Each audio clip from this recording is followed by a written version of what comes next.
ନୀଳାଞ୍ଜନା କ୍ରିଏସନ୍ର ଏପରି ଏକ ପ୍ରୟାସ ପାଇଁ ମୁଁ ପ୍ରଥମେ କବି ଶିପୁନ ଜେନାଙ୍କୁ ସାଧୁବାଦ ଜଣାଇବି। ସ୍ୱାଧୀନତା ଦିବସ ଅବସରରେ ସମସ୍ତଙ୍କୁ ଶୁଭକାମନା ଶୁଭେଚ୍ଛା ଜଣାଇବି। ମହାତ୍ମା ଗାନ୍ଧୀ ଆରମ୍ଭ କରିଥିବା ଆନ୍ଦୋଳନ କେବଳ ସ୍ୱାଧୀନତା ସଂଗ୍ରାମ ନଥିଲା, ତାହା ଥିଲା ଏକ ମୁକ୍ତି ସଂଗ୍ରାମ। ସେଇ କଥା ମନେ କଲେ ଆଜିର ସ୍ୱାଧୀନତା ଦିବସ ସମ୍ପର୍କରେ କିଛିଟା ନିରାଶ ହେବାକୁ ପଡ଼େ। ଆମେ ସିନା ରାଜନୈତିକ ସ୍ୱାଧୀନତା ପାଇଲେ, ସ୍ୱାତନ୍ତ୍ର୍ୟତା ପାଇଲେ, ହେଲେ ସେ ମୁକ୍ତି କାହିଁ ନିଶାର ମୁକ୍ତି, ଶୋଷଣ ପେଷଣ କଷଣରୁ ମୁକ୍ତି, ଜାତିବାଦରୁ ମୁକ୍ତି, ଶ୍ରେଣୀ ସଂଘର୍ଷରୁ ମୁକ୍ତି, ଅହଙ୍କାରରୁ ମୁକ୍ତି, କାହିଁ ବ୍ୟାଧିରୁ ମୁକ୍ତି, ଦାରିଦ୍ର୍ୟରୁ ମୁକ୍ତି। ତେଣୁ ଏପରି ଏକ ପରିପ୍ରେକ୍ଷୀରେ ଯେଉଁ ଅଭିଳାଷ ଟିକକ ସଞ୍ଚିତ କରି ଲାଳିତ କରି ସେମାନେ ମୁକ୍ତି ସଂଗ୍ରାମରେ ନିଜର ଜୀବନକୁ ଉତ୍ସର୍ଗ କରିଥିଲେ, ଯେଉଁ ଭାରତ ଜନନୀ ଅପେକ୍ଷା କରିଥିଲେ ଏପରି ଏକ ମହାର୍ଘ ମୁହୂର୍ତ୍ତକୁ, ସେଇ ଭାରତର ଆତ୍ମା କ'ଣ କୁହନ୍ତା? ତେଣୁ କବିତାର ଶୀର୍ଷକ ମୋ ଜାତିର ଆତ୍ମା କହୁଛି। ମୁଁ ଜାଣେ ନା ମୋତେ କେତେ ବାଣ୍ଟ କରାଯାଇଥିଲା, କାହା ଅଂଶରେ କେତେ ଅଣା କେଇ ପାଉଲା, କେତେ ଗୁଣ୍ଠ କେଇ ବିଶ୍ଵା, କାହା ଭାଗରେ କୋଉ ଖଣ୍ଡକ ପଡ଼ିଲା।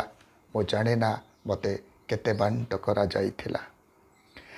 ଜଣା ନଥିଲା ମୋର ଟୁକୁରା ଟୁକୁରା ହବାର ଥିଲା, କତିହଡ଼ା ଗଇଁତି ଚାଲିଲେ ହିଡ଼ ନୁହେଁ, ମୋର ଛାତିର ଖଣ୍ଡି ପଞ୍ଜରାରେ ଚୋଟଇ ପଡ଼ିବ ଇଞ୍ଚେ କି କଡ଼ିଏ ପାଇଁ, ନିଜ ପିଲା କବିଲାଙ୍କ ମୁଣ୍ଡ ଗଡ଼ିବ, ସେମାନଙ୍କ ରଗତରେ ଗା ପା ଓଦା ହେଉଥିବ, ଏକଥା ଜମାରୁ ଜଣାଇ ନଥିଲା। ଜଣା ନଥିଲା ମୋର ଟୁକୁରା ଟୁକୁରା ହବାର ଥିଲା, କତିହଣା ଗଇଁତି ଚାଲିଲେ ହିଡ଼ ନୁହେଁ, ମୋରି ଛାତିର ଖଣ୍ଡି ପଞ୍ଜରାରେ ଚୋଟଇ ପଡ଼ିବ ଇଞ୍ଚେ କି କଡ଼ିଏ ପାଇଁ, ନିଜ ପିଲା କବିଲାଙ୍କ ମୁଣ୍ଡ ଗଡ଼ିବ, ସେମାନଙ୍କ ରଗତରେ ଗା ପା ଓଦା ହେଉଥିବ, ଏକଥା ଜମାରୁ ଜଣାଇ ନଥିଲା।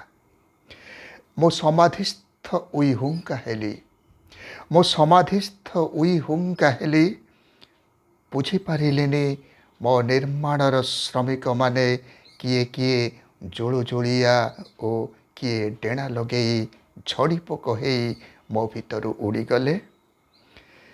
କିଏ କିଏ ଜୁଳୁଜୁଳିଆ ଓ କିଏ ଡେଣା ଲଗେଇ ଝଡ଼ି ପୋକ ହେଇ ମୋ ଭିତରୁ ଉଡ଼ିଗଲେ, କାହା କାହା ଥଣ୍ଟରେ କି ଟାଉକା ଜିଭରେ କିଏ କେବେ ମୋକ୍ଷ ପ୍ରାପ୍ତ ହେଲେ।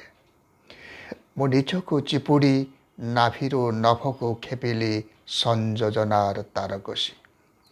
ମୁଁ ନିଜକୁ ଚିପୁଡ଼ି ନାଭିରୁ ନଭକୁ ଖେପିଲି ନୂଆ ସଂଯୋଜନାର ତାରକସି, ଅଧା ସ୍ୱର୍ଗରେ ନୂଆ ସ୍ଥାପତ୍ୟର ନିର୍ମାଣରେ ଆତ୍ମରତିରେ ଆତ୍ମରତ ହେଲି। ମୁଁ ନିଜକୁ ଚିପୁଡ଼ି ନାଭିରୁ ନଭକୁ ଖେପିଲି ସଂଯୋଜନାର ତାରକସି, ଅଧା ସ୍ୱର୍ଗରେ ନୂଆ ସ୍ଥାପତ୍ୟର ନିର୍ମାଣରେ ଆତ୍ମରତିରେ ଆତ୍ମରତ ହେଲି। ମୋ ନିଜ ନିଶ୍ୱାସରେ ଗ୍ରସ୍ତ ଉନ୍ନନାଭ ବୋଲି ସେମାନେ କହିଲେ।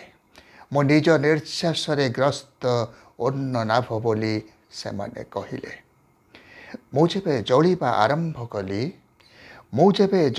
ଆରମ୍ଭ କଲି, ଅନ୍ଧାରକୁ ବ୍ଲାଷ୍ଟ କରି ଉଡ଼େଇଲି ତୁଳା ଭିଣା ପରି, ନିଜ ତେଜସ୍କ୍ରିୟତାର ସୁବର୍ଣ୍ଣ ରଥାରୂଢ଼ ସହସ୍ରାଂଶୁ ବୋଲି ସେମାନେ କହିଲେ।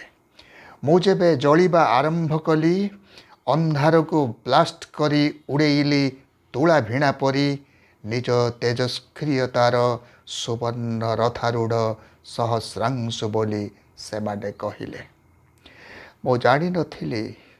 ମୁଁ ଜାଣିନଥିଲି ମୋର ଯୋଉଠି ପହଞ୍ଚିବାର ଥିଲା, ମୋ ଆଗରୁ ମୋର ଛାଇମାନେ ସେଠି ପହଞ୍ଚି ଯାଇ ସାରିଥିଲେ। ମୋ ମଞ୍ଚାସୀନ ହେବା ଆଗରୁ ସେମାନେ ମୋ ସିଂହାସନର ଯୋଗ୍ୟତମ ଉତ୍ତରାଧିକାରୀ ବୋଲି ପ୍ରମାଣ ଓ ଘୋଷଣା ନାମର ହ୍ୟାଣ୍ଡବିଲ୍ ବାଣ୍ଟି ସାରିଥିଲେ।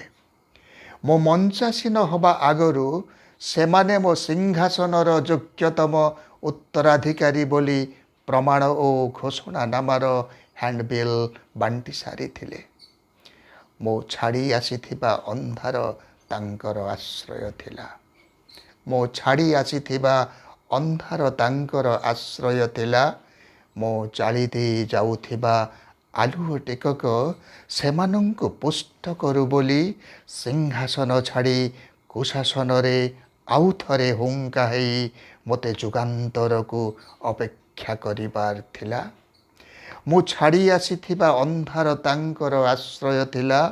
ମୋ ଜାଳି ଦେଇ ଯାଉଥିବା ଆଲୁଅ ଟିକକ ସେମାନଙ୍କୁ ପୁଷ୍ଟ କରୁ ବୋଲି ସିଂହାସନ ଛାଡ଼ି କୁଶାସନରେ ଆଉ ଥରେ ଉଙ୍କା ହେଇ ମୋତେ ଯୁଗାନ୍ତରକୁ ଅପେକ୍ଷା କରିବାର ଥିଲା।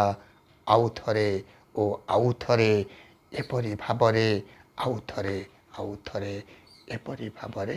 ଧନ୍ୟବାଦ।